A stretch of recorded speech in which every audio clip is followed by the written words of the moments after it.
구약의 시대의 사람들은 예수가 오실 것을 믿어야 했습니다. 그리고 예수님 시대의 사람들은 수많은 예수들이 동네마다 살아가는 그 땅에 나사렛 예수, 바로 저 예수가 바로 내가 기다려왔던 하나님이 보내신 그 약속의 예수라는 사실을 믿어야 했습니다. 그 예수는 도무지 믿어지지 않는 인간의 모습을 하고 또 연약한 모습을 하고 있습니다. 십자가에 죽은 저 예수가 허망하게 죽은 저 예수가 도리어 나를 구원한 예수, 그리고 하나님의 약속된 예수라는 사실을 믿어야 했습니다. 약속의 아들 예수가 오실 것도 쉽지 않았지만, 그러나 나사렛 예수가 나의 구원자라는 사실을 믿는 것 또한 쉽지 않은 일이었습니다. 오늘날은 성령의 시대입니다. 성령께서 우리의 마음 한 사람 한 사람 가운데 임하여 역사하시기에, 그리고 우리의 삶에 개입하시고 찾아오시기에 오늘날 이 인류는 성령으로 말미암아 수많은 사람들이 예수를 믿는 자가 되었습니다. 예수님을 믿고 예수님을 따라가는 삶의 길에 들어선 사람들이 많습니다. 그 과정과 그 일들을 인간적인 이해나 또 상식으로 받아들이기에는 여러분, 하나님을 그리고 예수를 깨닫고 인도함 받은 개개인의 그런 삶의 이야기들은 참으로 설명할 수 없는 하나님의 은혜요 축복입니다. 이제 성령으로 말미암아 수많은 사람들이 예수를 믿고 있습니다. 그러나 오늘 우리가 진정으로 믿어야 할 예수의 모습은 십자가에 죽으시고 부활하신 그 우리 주 예수가 이 땅에 반드시 다시 오실 것이라고 약속했다는 그 사실을 믿어야 하는 시대를 우리가 살아가고 있습니다. 여러분, 이제 하나님은 성령으로 말미암아 예수를 믿은 우리에게 한 걸음 더 깊게 믿어야 한다는 사실을 알려주고 계십니다. 다시 오실 예수를 믿어야 합니다. 그리고 그 다시 오실 예수를 믿는 믿음으로 우리의 삶을 정비하고 올려드릴 수 있어야 합니다. 이것은 굉장히 중요한 의미를 갖습니다. 예수의 부활을 본 사람들은 예수님의 말씀이 이제 하나도 거침없는 사실이라는 것을 알게 되었습니다. 예수님께서 제자들과 그 무리들에게 자신이 3일 동안 죽임을 당하고 3일 동안 죽었다가 부활하실 것을 여러 번 약속하셨습니다. 제자들은 아마 그 일이 어떤 의미론적인 이야기라고 생각했을 것입니다. 내가 어떤 일들을 경험하고 더 놀라운 모습으로 너에게 짠하고 나타날 거야.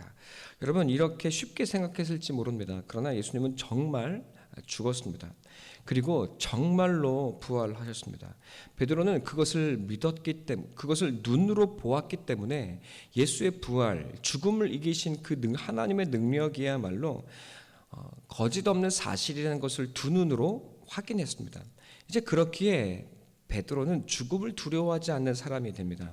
사도행전에 보면 베드로는 자신의 죽음을 앞두고 감옥에 갇혀 있으면서도 천연스럽게 잠을 자고 있습니다. 천사가 발로 그의 옆구리를 발로 차서야 그는 깨고 있습니다. 평안하다는 뜻입니다. 깊은 잠에 그는 들어 있습니다. 죽음을 두려워하지 아니하는 하나님의 사람이 된 것입니다. 그에게 부활은 너무도 분명한 사실이었기 때문입니다. 여러분, 이처럼 예수 그리스도의 부활을 본 사람들은 예수님의 말씀이 곧 다 이루어질 것을 믿었습니다. 예수님이 다시 오실 것이라고 약속하셨을 때 제자들은, 그리고 따르는 무리들은 정말로 예수가 곧 임재하실 것을 확실하게 믿었습니다. 곧 예수가 재림하실 것을 믿은 사람들 중에 많은 이들이 어차피 주님이 다시 오실 것이면 무엇하러 세상 일을 하느냐고 생각하여 이 땅의 일들을 버리고 오직 신앙생활에만 몰두하던 사람들이 있었습니다. 바울은 그 사람들을 깨우치기 위해서 바로 데살로니가 전후서를 썼던 것입니다. 성령의 열광주의로 여러분 오직 성령, 삶을 팽개치고 오직 신앙으로만 그리고 신앙으로만 자기의 삶을 고양시키려고 하는 사람들, 현실을 도피하여 오직 다시 오실 예수만을 다음 시대만을 기다리고 있던 사람들을 향하여 일을 해야 한다는 것, 우리의 삶을 하루하루를 성실하게 살아내야 한다는 것을 여러분 증거하고 증명하고 있는 것이 바로 바울의 데살로니가 전후서였습니다. 그러나 예수님의 그 재림은 곧 일어나지 않았습니다. 1년이 지나고 2년이 지나고 5년이 지나고 10년이 지났습니다. 그런데도 예수님은 곧 오신다고 말씀하셨는데 오시지를 않습니다. 언제 오시겠다고 말씀하시지 않고 곧 오시겠다고만 말씀하셨기에 제자들 그리고 수많은 사람들은 제자들에게 물었습니다. 도대체 예수님은 언제 오십니까? 이제 베드로와 바울은 우리의 삶을 예수님이 아직 오지 아니하시는 우리의 삶의 현실을 어떻게 살아내야 하는지 성실하게 가르치기 시작합니다. 그리고 이 땅에서 우리가 믿음을 지키고 살아갈 수 있도록 신앙의 조직들과 신앙의 우리의 삶의 현실들을 어떻게 살아가야 될지를 설명하고 깨우치기 시작합니다. 여러분 그것이 데살로니가 후서 다음부터 있는 특별히 디모데전서 후서의 말씀들이 되겠습니다.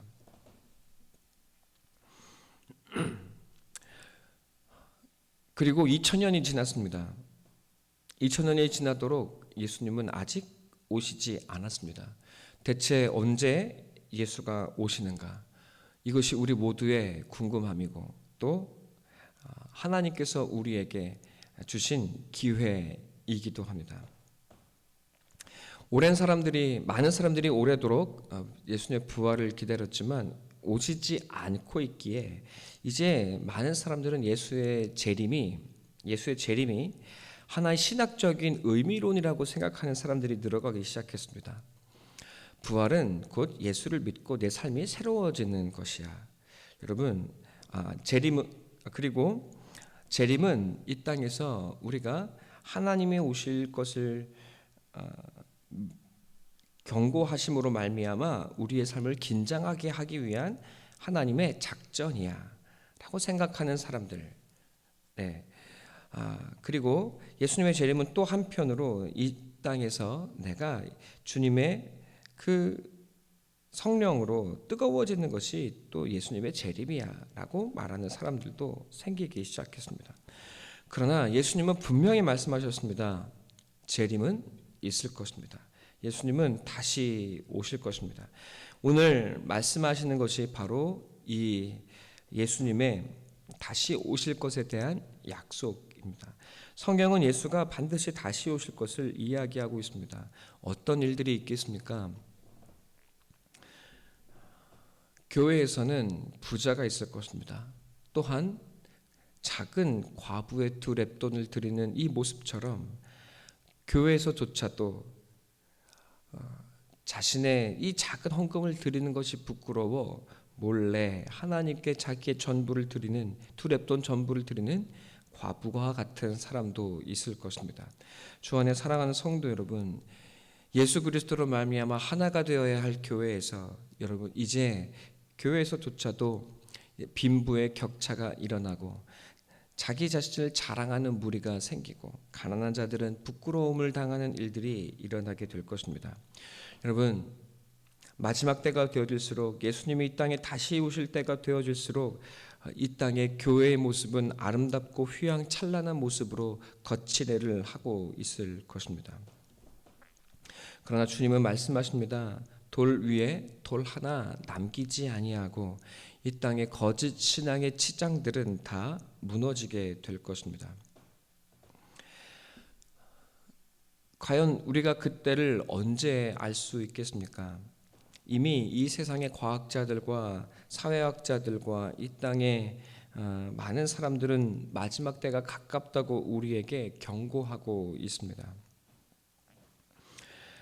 이미 지구의 사형 연한이 다 되어가고 있다고 이야기합니다. 인류의 과학의 발전과 산업 문명의 발전은 이 지구를 피폐하게 하고 있습니다. 지구의 시간표가 얼마 남지 않았다는 경고를 우리는 받고 있습니다. 바로 우리의 죄악이 이 자연을 아프게 하고 있습니다. 자연이 무너짐으로 말미암아 지진과 기근과 전염병이 곳곳에 가득합니다. 무서운 일들, 하늘로부터 큰 징조들이 심심치 않게 그리고 세계 곳곳에서 일어나고 있다는 뉴스들을 우리는 흔히 접하고 있습니다. 코로나로 우리는 온 세계가 전염병에 신음하고 있다는 사실, 수십만 명이 죽은 이 전염병에 우리는 놀라고 고통스러워하는 현실을 살아가고 있습니다. 우리의 삶의 현실을 보니 여러분, 주님의 오실 날이 멀지 않은 것이 분명한 것 같습니다. 인간의 역사 가운데 무슨 일만 있으면 여러분, 예수님의 재림이 가까웠다는 사람들의 선포들은 언제나 있어 왔습니다. 그러나 이것이 이제 우리 믿는 신앙인들의 입에서가 아니라 이 인류의 마지막에 가깝다는 것이 이 세상의 목소리들로부터 들려지기 시작했습니다. 주 안에 사랑하는 성도 여러분, 주님이 이 땅에 다시 오십니다. 그때가 가깝습니다. 준비되어 있어야 한다고 주님은 우리에게 말씀하십니다. 언제 오실지 모르기에 우리의 삶을 아름답게 올려드리고 성실하게 살아내면서도 여러분, 이 삶이 곧 주님의 재림과 이어져야 한다고 말씀하십니다. 어떤 삶이 주님 앞에 준비된 삶이겠습니까? 여러분, 주님은 우리에게 말씀하십니다. 예수 그리스도와 함께, 예수를 믿음으로 예수님과 함께 자기 십자가를 지는 삶, 내 인생에서 주님이 주신 십자가 사명을 깨닫고 여러분, 이 길을 믿음으로 걸어가는 사람들, 여러분, 그 사람들, 이 믿음의 삶이 주님의 재림을 기대하고 또 재림을 준비하는 삶인 것을 깨달아야 할 것입니다. 여러분, 우리는 때때로 이 믿음의 사명을, 십자가의 길을 벗어 던지고 싶습니다. 그러나 주님 우리에게 말씀하십니다. 내가 다시 이 땅에 왔을 때 이 세상 곳곳에 나의 십자가가 세워져 있는 것을 보게 될 때 내가 기뻐하며 너를 부활로 인도하리라. 내가 너를 영원한 생명의 나라로 인도하리라. 오늘 주님께서 우리에게 말씀하고 계십니다. 여러분, 십자가를 지는 삶이란 무엇입니까? 십자가를 지는 삶이란 그 영광은 달리 말한다면 십자가의 사랑을 내 삶에 이루어 가는 것입니다. 하나님을 사랑하고 이웃을 사랑하고 그리고 나를 그 사랑으로 나를 내어주는 삶을 살아가는 것. 여러분, 사랑으로 충만한 인생은 열매가 가득하고 후회가 없습니다. 돈이 있어도 인생은 고달프고 힘듭니다. 사랑이 없는 인생은 아프고 힘겹습니다. 그러나 사랑을 포기하지 아니하는 인생, 주님이 주신 십자가의 사랑을 이루어가는 인생은 언제나 넉넉하고 행복하고 그리고 충만합니다. 이것이 바로 영광입니다. 진정한 사랑, 이 십자가의 사랑을 이루는 성도의 삶이 되어지기를 간절히 소원하고 축원합니다. 여러분, 이 길을 포기하지 않고 걸어가십시오. 여러분의 머리털 하나 상하지 않고 주님 앞에 서게 될 것입니다. 여러분의 인내로 여러분은 영혼의 구원을 얻게 될 것입니다. 너희의 인내로 너희 영혼을 얻으리라. 주 안에 사랑하는 성도 여러분, 주님이 다시 오실 것을 믿음으로 우리에게 주어진 이 삶의 십자가를 사랑으로 올려드리는 인내의 삶이 되시기를, 주님의 구원에 모두 이르게 되기를 간절히 소망하고 축원합니다. 함께 기도합니다.